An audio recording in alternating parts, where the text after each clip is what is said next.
निवडणुकीपूर्वी सर्वच राजकीय पक्षांनी खड्डेमुक्त मुंबईचं आश्वासन मुंबईकरांना दिलं होतं। मात्र मुंबईत पाऊस सुरू झाला आणि रस्त्यावर जागोजागी खड्डे पडायला लागले।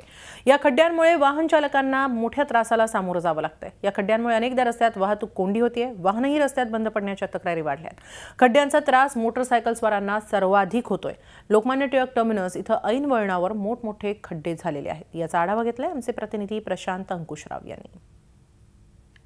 मुंबईत मागील 4 दिवसापासून जी संततधार सुरू आहे त्यामुळे जे मुंबईचे रस्ते आहेत ते पूर्णपणे खड्डेमय झालेले दिसत आहेत। आपण आता टिळकनगर रेल्वे स्टेशनच्या तिकडे आहोत। लोकमान्य टिळक टर्मिनसच्या बाहेरचा हा रस्ता आपण बघू शकतो की या रस्त्यावर पूर्णपणे खड्डे झालेले आहेत। या खड्ड्यांमुळे अनेक जे वाहन चालक आहेत त्यांना या खड्ड्यातून मार्ग काढताना अतिशय त्रासाला सामोरं जावं जात आहे।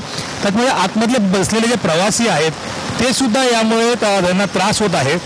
अनेक ज्या गाड्या आहेत त्यांचं यामुळे जास्तीत जास्त त्यांचा मेंटेनन्स निर्माण होणार आहे।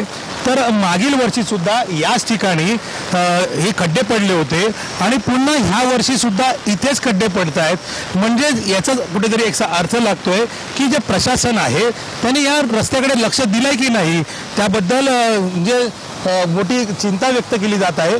जे नागरिक आहेत त्यांच्या ज्या समस्या आहेत त्या कुठे कमी होणार आहेत का?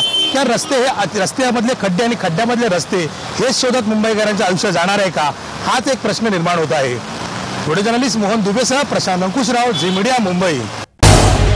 झी 24 तास रहा एक पाऊल पुढे।